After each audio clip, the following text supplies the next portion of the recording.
दोस्तों, क्या आपको पता है कि जब धरती का निर्माण हो रहा था तब हमारी धरती के चारों तरफ भी शनि ग्रह की तरह ही एक रिंग बनी हुई थी।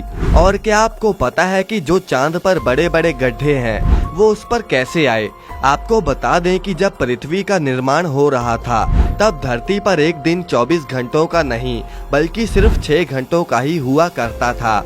और धरती पर सिर्फ मीथेन गैस ही होती थी जिसमें अगर आपने सांस ली तो आपकी कुछ ही मिनट में मौत हो सकती थी। दोस्तों, आज की इस वीडियो में हम आपको धरती और चांद का जन्म कैसे हुआ इसके बारे में बताएंगे। बस आप वीडियो के लास्ट तक हमारे साथ बने रहिए। तो चलिए वीडियो को शुरू करते हैं। अब पृथ्वी कैसे बनी, इसे जानने के लिए हमें समय में 4.6 अरब साल पीछे जाना होगा। उस समय एक नए जन्मे तारे के आसपास धूल और चट्टानें चक्कर काट रही थी।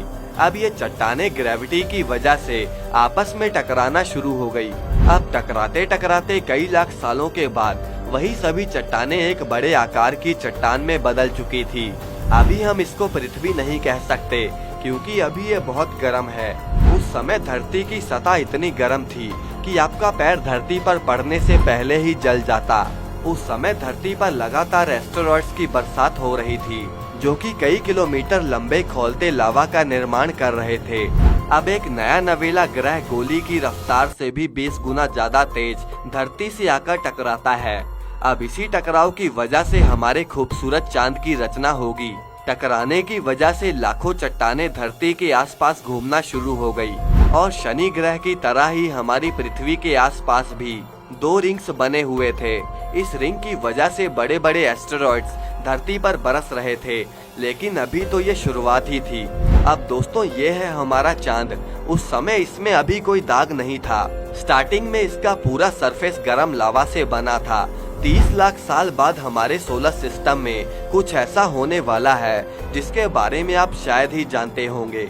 सोलर सिस्टम के जो बड़े बड़े गैस के गोले हैं वो अपने ऑर्बिट्स चेंज कर रहे हैं। अब ग्रेविटी मरकरी, वीनस, अर्थ और मार्स इन सभी ग्रहों की तरफ बड़ी बड़ी चट्टानों को ढकेल रही थी। यही वो समय है जब हमारे चांद को उन एस्टेरॉइड्स की वजह से उसके जाने पहचाने दाग मिलने वाले हैं। इस समय काल को द लेट हैवी बम्बार्टमेंट कहा जाता है।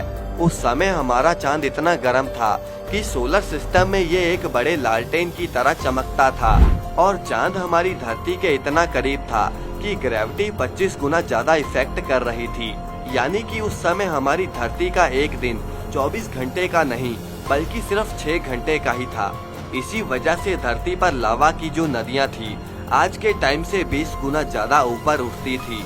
लेकिन वो तो चलो भगवान का शुक्र है कि चांद हमारी पृथ्वी से दूर जाने लगा और तब जाकर कहीं हमारी धरती ठंडी होनी शुरू हुई और इसके बाद लहरें शांत होना शुरू हो गई और यहीं से धरती की सतह का निर्माण हुआ। उस समय आसमान में 2 चमकीले तारे और भी नजर आते थे जो कि तारे नहीं बल्कि जुपिटर और सैटर्न ग्रह थे। बाकी ग्रह तो चलो ठंडे हो गए क्योंकि वहां पर इतनी गैसेस मौजूद नहीं थी। लेकिन आपको बता दें कि आज भी जुपिटर और सैटर्न बहुत ही गर्म प्लैनेट्स हैं क्योंकि वो ग्रह ही गैसेस से बने हैं और उनका टेम्परेचर आज 5000 डिग्री सेल्सियस से भी ज्यादा है। दूसरी तरफ हमारी धरती पर सिर्फ मीथेन गैस मौजूद थी और अगर आपने सांस लिया तो आपकी कुछ ही मिनट्स में मौत हो जाएगी। अब एस्टेरॉइड्स के 7 कॉमेट्स भी धरती पर गिर रहे थे जिन्होंने अपने साथ पानी का निर्वहन किया। उस समय सारी धरती समुद्र से ढकी हुई थी और धरती पर तो पैर रखने की भी जगह नहीं थी और ना ही यहाँ पर सांस लेने लायक ऑक्सीजन थी। अब इस ग्रह को हम पृथ्वी तो कह सकते हैं लेकिन अभी यहाँ पर जीवन का कोई भी अता पता नहीं है। अब धरती पर जिंदगी कब और कैसे शुरू हुई और कौन सी प्रजाति उस समय धरती पर पाई जाती थी ये हम आपको वीडियो के सेकंड पार्ट में बताएंगे। वैसे क्या आप जानते हो कि सोलर सिस्टम का सबसे बड़ा ग्रह कौन सा है?